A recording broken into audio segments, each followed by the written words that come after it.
Assalomu alaykum, yaxshilar. Bugun sizlar bilan bir kitob haqida suhbatlashamiz.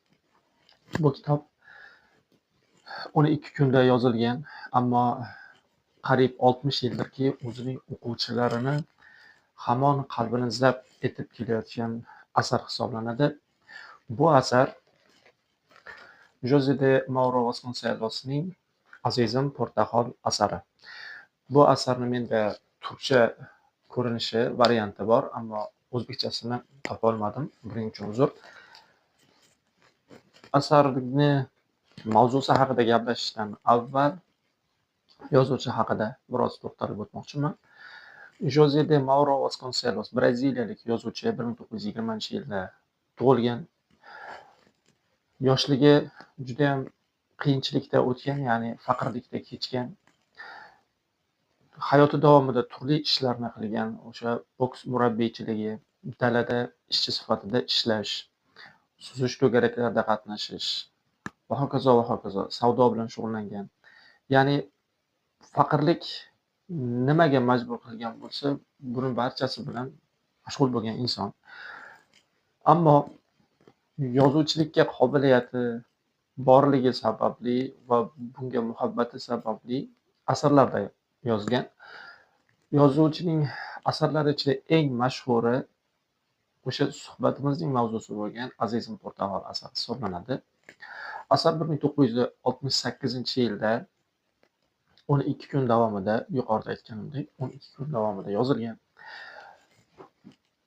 Bu asarning voqealari juda ham oddiy.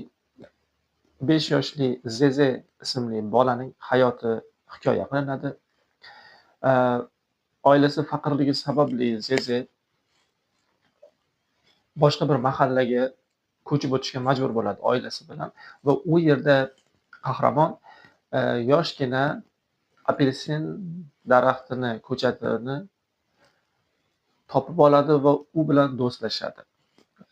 Va unga insoniy sifatlar yuklab, u bilan suhbatlasha boshlaydi, gaplasha boshlaydi. Bu yerda psixologiyada shunday narsa bor, ya'ni ko'proq bolalarda uchraydi.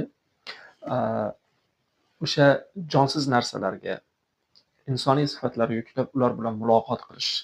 Bu yoshlikda normal holat hisoblanadi, ammo yosh ulg'aygan sari buning battar kuchayib borishi yoki buning davomli bo'lishi xastalik hisoblanadi.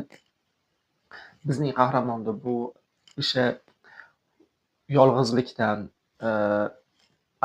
yolg'izlik sababli paydo bo'lgan holat hisoblanadi va voqealarning keyingi rivojida o'sha mahallasidagi portugaliyalik deya laqab olgan Portuga ismli bir amaki bilan tanishib qoladi. Uni o'zi uchun kashf qiladi. U juda ham yaxshi inson. Hatto u ota deb murojaat qila boshlaydi, ya'ni otasining o'rnida ko'ra boshladi yaxshiligidan.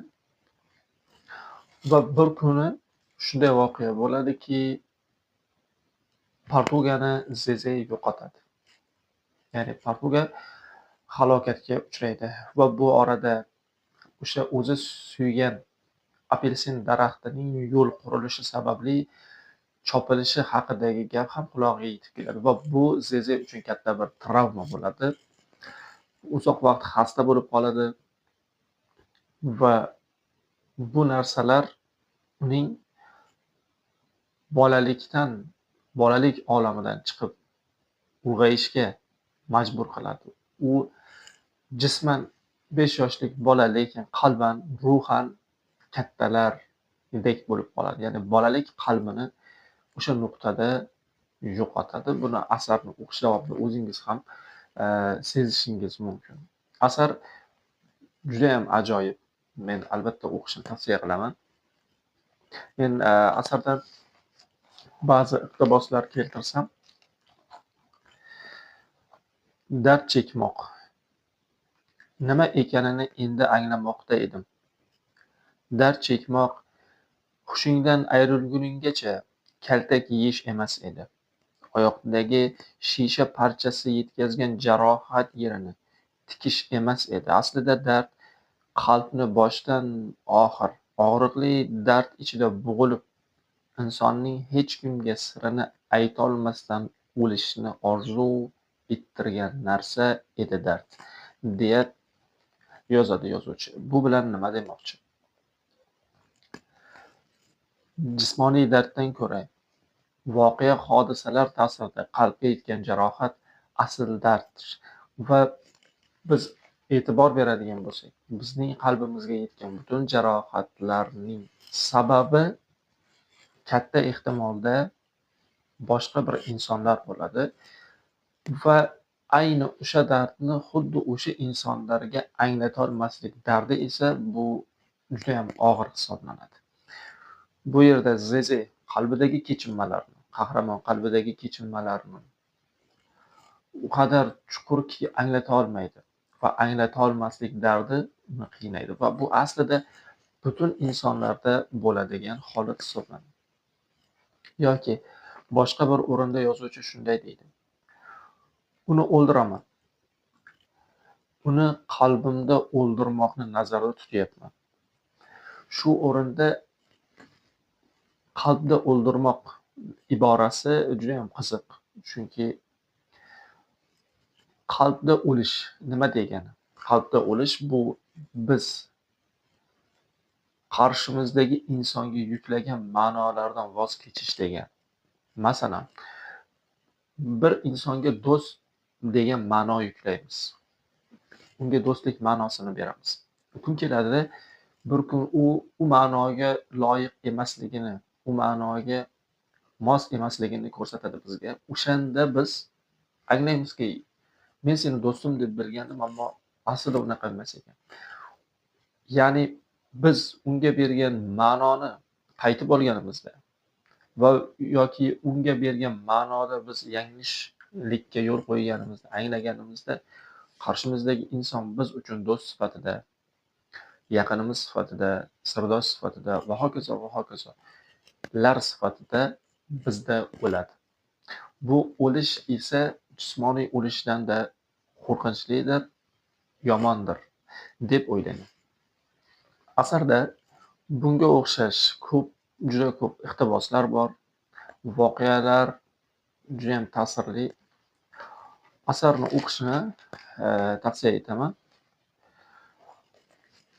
Azizim Portaxol romani nashri haqida gapiradigan bo'lsam, mening qo'limdagi kitob Turkiyadagi Jan nashriyoti tomonidan chiqarilgan yumshoq muqofada, ammo sifati juda ham ajoyib, juda ham chiroyli.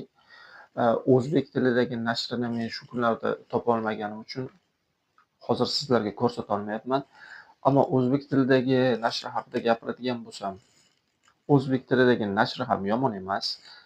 Faktor Box nashriyot tarafidan chiqarilgan, adashmasam. Tarjimon Mirzohid Muzaffar. Tarjima haqida aytadigan bo'lsam, tarjima ajoyib, o'zbekchasi.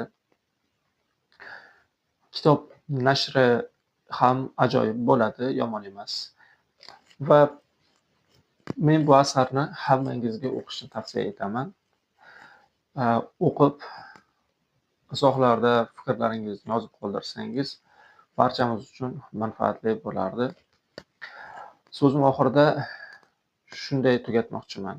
Yozuvchi Jose de Mauro Vasconcelos Azizim Portaxol asari haqida shunday deydi: men bu asarni 12 kun davomida yozdim. 20 yildan ortiq vaqt davomida qalbimda tashidim, deydi. Aslini olganda barchamizning qalbimizda tashigan bir hikoyamiz bor. Kimsaga anglatmagan, hech kimga aytib bermagan hikoyalarimiz. Barchamizga nasib etsin. Bizning hikoyalarimizni o'qishni biladigan insonlar qarshimizga chiqishini. Salomat bo'ling.